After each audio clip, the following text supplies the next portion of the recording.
Вітаю, дорогі друзі! Сьогодні поділюсь з вами рецептом малосольних кабачків. Смачні, хрумкі, їх можна їсти зараз або залишити на зиму. Перед вами на столе все то, что понадобится для кабачков. Из зелени я беру веточки вишни, укроп вместе с зонтиками, они более ароматные, листья хрена, смородины. Все это я уже помыла. А из специй лавровый лист, горький перец, у меня он сухой, чеснок, горошек душистого перца и черного. Также я вот отмерила соль, это на одну банку. На палец неполная стопочка, по весу это 80 грамм. Ну и, конечно же, кабачки. Желательно взять молоденькие, свежие, не подвявшие. Лучше, конечно, сразу же из огорода. Сорвать и заквасить. Вот такие вот дефекты, повреждения надо будет срезать, удалить попки. И кожица должна быть еще мягкой, легко продавливаться ногтем.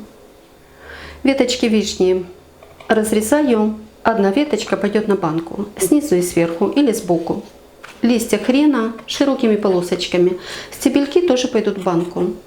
Кабачки очищаю и нарезаю кольцами, пятачками. Толщину где-то больше сантиметра, можно и 1,5. Так, ну и вот теперь укладываю банку.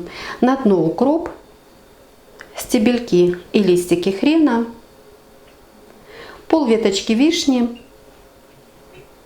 черный перец душистый и кабачки. До верха банки буду еще добавлять понемногу зелени и обязательно чеснок и стручок горького перца. Наполняю банку. Стерилизовать их не надо. Достаточно только хорошо помыть, пополоскать, перевернуть, чтобы стекла лишняя вода. И на этом все. Стерилизовать надо только потом, что уже прошло тепловую обработку. Ну, допустим, повидло, варенье, джем, кабачковая икра, томатный сок или томатная паста. Наполняю банку до верха, но только так, чтобы сверху ее еще можно было накрыть зеленью. Листик хрена, укроп и листья смородины. Вот так вот я наполнила банку. Пока ее отставляю. И наполняю следующую. Беру литровую кружку, высыпаю сюда соль и заливаю сырой чистой водой, не из-под крана. С хлоркой нельзя. Берите хорошо очищенную или чистую покупную воду. И хорошо перемешивая до полного растворения соли. Вот вода уже чистая, соль полностью растворилась. Сразу она была помутнела, а сейчас полностью чистая. И видно, что на дне соли уже нет. Заливаю банку. И все. Быстро, просто и будет очень вкусно. И уже с бутылки доливаю воду под самую крышку. Закрываю неплотной пластиковой крышкой. И вот что у меня получилось. Немножко вот так вот прокатываю, чтобы соленая и несоленая вода перемешалась. И к тому же она немного осядет, заполнит все пустоты. Снова доливаю под самую крышку. То же самое проделаю и со второй банкой. Теперь ставлю эти банки в глубокие тарелки, чтобы туда стекал рассол во время брожения. И оставляю в таком виде в кухне на столе на 2-3 дня. Не оставляйте под прямыми солнечными лучами, допустим, на подоконнике, иначе кабачки у вас быстро перекиснут и, возможно, станут мягкими. Если хотите, чтобы они дольше уквашивались, дольше оставались малосольными, то их можно уже через сутки пустить в погреб.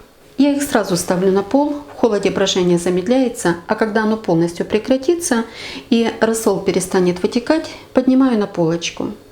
Такие кабачки простоят зиму и не перекиснут. Сегодня уже прошло ровно 2 суток. Видно, что кабачки бродят. Изменился цвет, немножко помутнел рассол и понемногу стекает в тарелку. Его я в банке не доливаю, просто сливаю в раковину. Несколько раз на сутки, 3 или 4 раза. Открываю крышку и снова закрываю, чтобы выпустить газ. Пробовать еще не буду, потому что вижу по кабачкам, что они не готовы. Но еще раз напомню, их готовность зависит от температуры. Если у вас очень жарко, закваситься они могут раньше. Поэтому смотрите на свои кабачки, снимайте пробу и если готовы, ставьте в холодильник. Покажу вам, какой рассол. Вот так вот льется. Не тянется, скапывает как водичка. Заливайте чистой водой, и не будет никаких проблем. Все, оставляю их еще на сутки и думаю, что они будут уже полностью готовы. Прошло ровно 3 суток, и мои кабачки уже полностью готовы. Это видно по цвету и понятно по вкусу. Вот смотрите, во время брожения вытекал рассол, но в банке сверху ничего не подсохло. Все закрыто зеленью.